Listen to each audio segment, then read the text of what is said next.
مسند احمد، جامع ترمذی اور سنن ابن ماجہ کی روایت ہے، دو روایتیں ہیں۔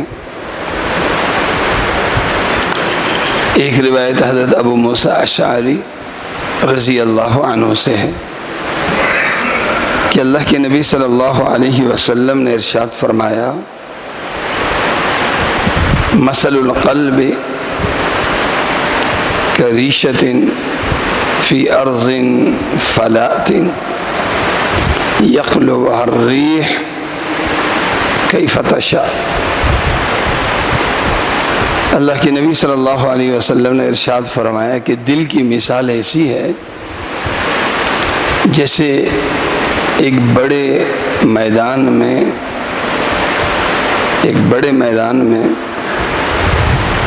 پرندے کا پر پڑا ہوا ہو اور تیز ہوا چل رہی ہو، تو تیز ہوا سے جس طرح وہ پتا کبھی ادھر کو جاتا ہے کبھی ادھر کو، کبھی وہ پر ادھر کو اڑتا ہے کبھی ادھر کو اڑتا ہے، الٹ پلٹ ہوتا رہتا ہے، اللہ کے نبی صلی اللہ علیہ وسلم نے ارشاد فرمایا انسان کا دل بھی ایسا ہی ہے، باہر کی آوارگیوں سے، باہر کی گمراہیوں کی وجہ سے اور حالات کی وجہ سے یہ وہ مخالف ہوائیں ہیں جو دل کو الٹ پلٹ کرتی رہتی ہیں۔ یہ مخالف ہوائیں دل کو الٹ پلٹ کرتی رہتی، دل ابھی اس حال پہ ہے تو اگلے ہی لمحے وہ حال بدل جاتا ہے، ابھی یوں تو پھر یوں۔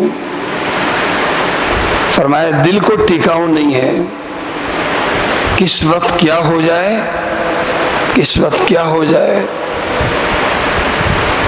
یہ دل سے ناممکن نہیں ہے۔ پھر دوسری روایت میں حضرت انس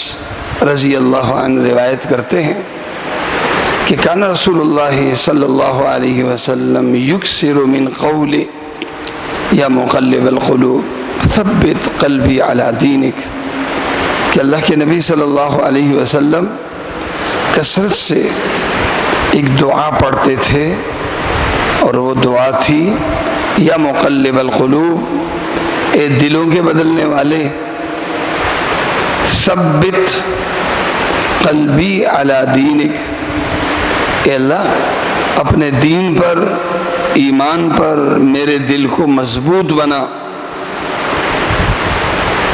حضرت انس رضی اللہ عنہ کہتے ہیں کثرت سے جناب رسول کریم صلی اللہ علیہ وسلم کی زبان اقدس سے یہ دعا پڑھ کر میں نے سوال کیا، یا رسول اللہ، ایمان ایک طاقت کا نام ہے، جب ہم نے کلمہ پڑھ لیا لا الہ الا اللہ اور دل میں ایمان کو داخل کر دیا، کیا اب بھی خطرہ ہے اس دل کے بدل جانے کا؟ اللہ کے نبی صلی اللہ علیہ وسلم نے ارشاد فرمایا ہاں، ہر وقت ڈرتے رہنا چاہیے، اور جب ڈرو گے تو دعا مانگو گے، اور جب دعا مانگو گے تو اللہ تعالیٰ دعا کی وجہ سے، التجا کی وجہ سے